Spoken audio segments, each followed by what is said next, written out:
What's up, everybody? Welcome to another episode of the AI Marketing Navigator. This is your daily compass in the ever-evolving world of AI marketing. We are back today at last with our final part to our series covering the features of Leonardo.ai. And again, if you haven't heard in the last few episodes, and if I haven't made it clear, I am absolutely geeking out over the incredibly well thought out suite of tools and features here in the Leonardo.ai platform. It answers and solves just so many of the frustrations and problems that I have experienced with image generation tools. And I'm quite sure it's solving a lot of the same problems for my peers, judging by its popularity. And this will probably be a bit of a shorter episode again, definitely a little bit more geared towards the creative marketers out there. Any of you jack of all trades or solo entrepreneur types who are doubling as not only a marketer, but also a graphic designer for your business like I am. This one is for you for sure. The first thing we're going to touch on is some of those fine-tuned models that I've been mentioning in previous episodes that Leonardo.ai offers. Then we're going to take a look at their training and datasets feature. And then lastly, right before we sign off for this series, we're just going to take a peek at an alpha feature that's out called texture generation. And this one is definitely for the graphic designers out there, or more so even the video game designers or special effects designers who may have found this podcast because you need to market your games or your business or whatever. In that case, you probably found Leonardo.ai already. And if not, you are most welcome. Not sure exactly how useful or groundbreaking some AI-empowered texture generation is going to be compared to like the Unreal engines out there. In fact, as I break it down and talk about it, I'm sure Unreal Engine is way on top of their AI integrations, considering the incredible capabilities and innovative cutting-edge nature of that software. So anyway, tons of detailed fine-tuned models here. Let's go ahead and jump into the platform again so you can see what I'm talking about.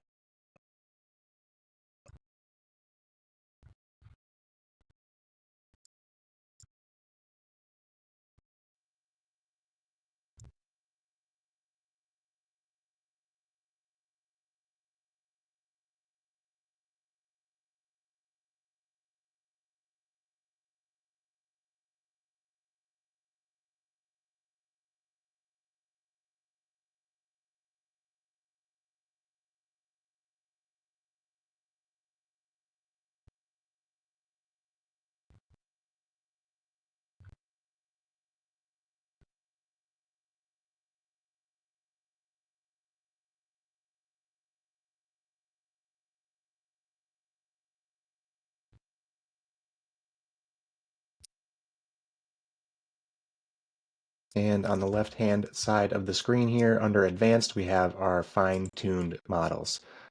So like I said, just a ton more models here. And they have some of the models that we have already covered, only like expanded. Like they have the anime model, they call it Leonardo Anime XL.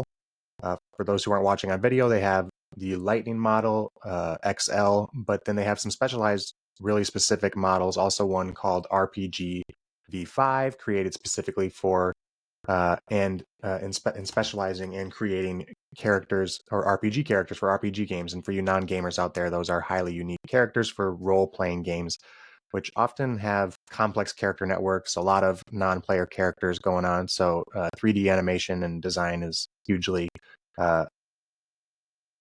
important there. They have like a 3D Pixar animation style as well, one for photography, one for pixel art down here, and then several for creating items and apparel for video games. Lots of game design applications here for sure. I fancied myself a game designer in a previous life also, but my lack of coding skill led me to the front end of websites and websites.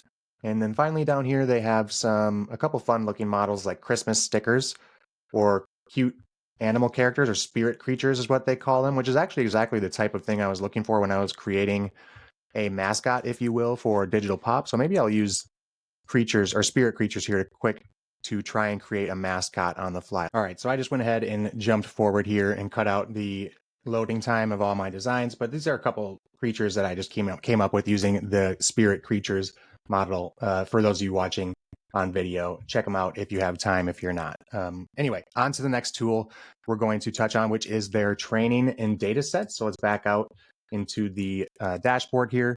So the training in datasets tool is right here underneath advanced as well. And basically, what this is going to allow you to do is create your own model. And it looks like some of these fine-tuned models have actually been created by members of the community or different members of the team.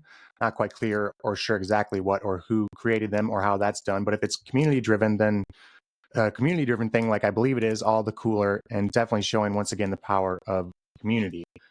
Anyway, what you can do is upload or generate a series of images to create this data set, and then you can train your own model on that data set. And there's a ton of different code templates that you can use in the documents and the API, excuse me, to train individual models in your own tools. I definitely could see an application for branding or keeping a brand consistent through a series of ads or campaigns using a brand trained model. And then again, finally, they have this really cool gamer-focused texture generation tool. And I wanted to mess around a little bit with it, but it looks like it requires an object file, upload new object, it says here, which I'm guessing and I believe is some sort of either Unreal Engine or Autodesk Maya file, a 3D, some sort of 3D mapping or building file format. And again, I messed around with those at one point back in my college days, and I don't feel like taking the installation and orientation deep dive on, on Unreal Engine or Maya today. So we're going to just trust Leonardo.ai that this feature is just as handy and cool as all the other ones that we covered in this series. And Leonardo.ai is definitely holding the top spot in my rankings of tools. I've said it in the last few episodes, and I'll say it again. Okay, so that does it for today's episode and for the series covering this awesome Leonardo.ai tool. If you enjoyed the show or found it useful in any way, please do me a favor and follow on Spotify or subscribe on your podcast platform of choice. A review on top of that would be even more helpful and super, super impactful for the show. So until next time, and as always, thanks for joining me, and remember to stay curious, stay consistent, and keep navigating forward. Bye.